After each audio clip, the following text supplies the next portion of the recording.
힐링닥터 Q&A 5번째 질문인데요. 자해를 하는 학생을 상담할 때 어떻게 해야 하나요? 우리 상담 선생님 질문이신 것 같은데요. 정신적 고통과 고민 앞에 서 있는 청소년의 물음이나 요구에 응답해 줄 어른이 있어야 합니다. 바로 우리 선생님들, 특히 상담하시는 선생님들인데요. 학생들의 정신적 고통과 고민의 해결과 정신건강 정진을 위해 일선에서 열과성을 다해 주시는 우리 선생님들, 그리고 상담해 주시는 선생님들의 노고에 깊은 존경과 감사를 드린다는 말씀을 드립니다. 자해를 하는 학생과 상담하시는 선생님들의 라포 형성을 위한 기본 주요 대처 태도 5가지에 대해서 말씀드리도록 하겠습니다. 자해를 하는 학생을 상담할 때 선생님의 기분은 어떠신가요? 자해 행동이나 그로 인한 상처를 보았을 때 선생님의 기분은 어떠신가요? 놀라시나요? 혐오감을 느끼시나요? 충격을 받으시나요? 두려우신가요? 달리 묻겠습니다. 불편하신가요? 편안하신가요? 편안하지 않는 것이 일반적인 반응입니다. 자해 행동이나 상처를 보고 부정적인 마음이 드는 것이 자연스러운 반응입니다. 그럼에도 불구하고 자해를 하는 학생과 상담을 할 때 선생님의 가장 중요한 첫 번째 태도는 놀라지 마시고 부정적인 감정을 가지시지 마시고 차분함, 침착함을 유지하는 태도입니다. 우리의 부정적인 모습을 학생이 알아차린다면 자해 학생은 자해를 더욱더 감추고 싶어 할 것입니다. 더 나아가 스스로 모멸감을 느낄 수 있습니다. 우리가 몸에 난 자해의 상처를 보고 놀랄 수 있습니다. 그러나 더 큰 상처는 학생의 마음에 있다는 것을 이해하고 차분함으로 침착함으로 그들의 마음에 집중하는 것이 중요하다는 말씀을 드립니다. 자해를 하는 학생을 상담할 때 2번째 태도는 자해하는 학생을 인정해 주는 것인데요. 자해를 하는 학생의 의견에 상담하는 선생님의 의견을 동일시하라는 의미가 아닙니다. 그냥 그저 받아들이는 것입니다. 무엇을 인정하고 받아들여야 하는가? 자해하는 학생의 감정을 인정하셔야 합니다. 자해하는 학생의 생각을 인정하셔야 합니다. 괜찮아. 할 수도 있지 뭐. 그랬구나. 힘들었구나. 그래서 자해를 했구나.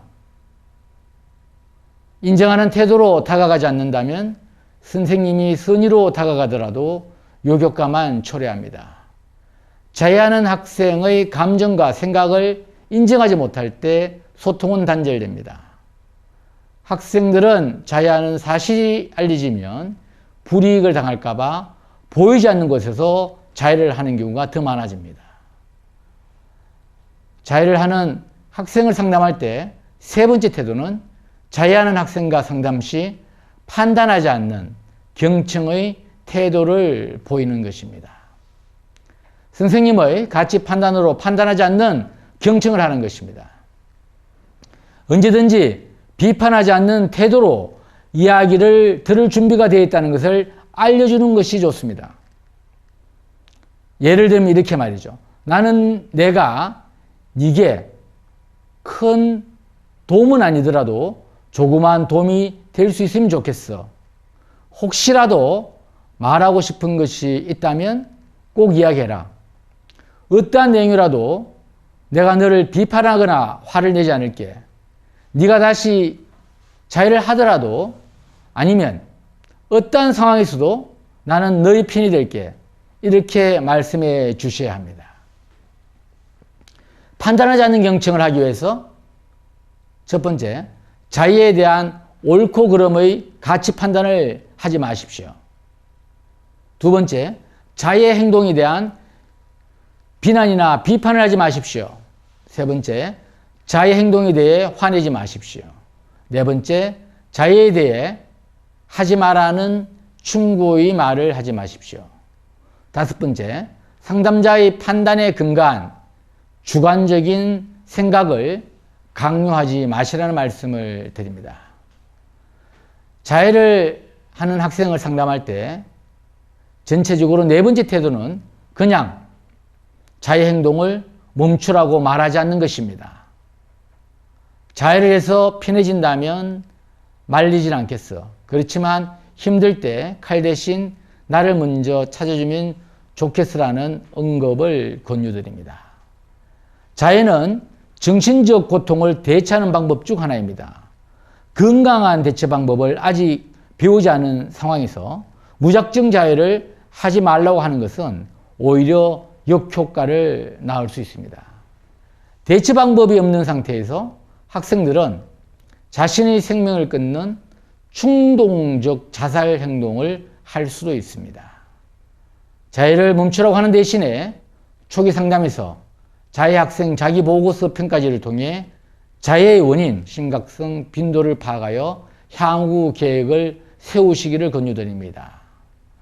자해를 하는 학생을 상담할 때 전체적으로 다섯 번째 태도는 자해에 대한 초기 평가 이후에 자해 행동에 대한 너무 많은 관심과 집착을 보이지 마시기를 권고드립니다. 자해가 아니라 그 학생이 어떻게 살고 있는지에 관심을 두어야 합니다. 자해를 통해 해결하던 감정을 다른 방법으로 해결하는 대안을 함께 찾는 노력을 해야 합니다. 새로운 스트레스 관리에 대한 대안을 함께 찾는 노력에 집중해 주시기 바랍니다. 편해지는 다른 방법을 같이 찾아보자. 그 뒤에 자해를 줄일지 멈출지를 생각해 보자. 라고 말씀을 해 주시는 것이 좋습니다.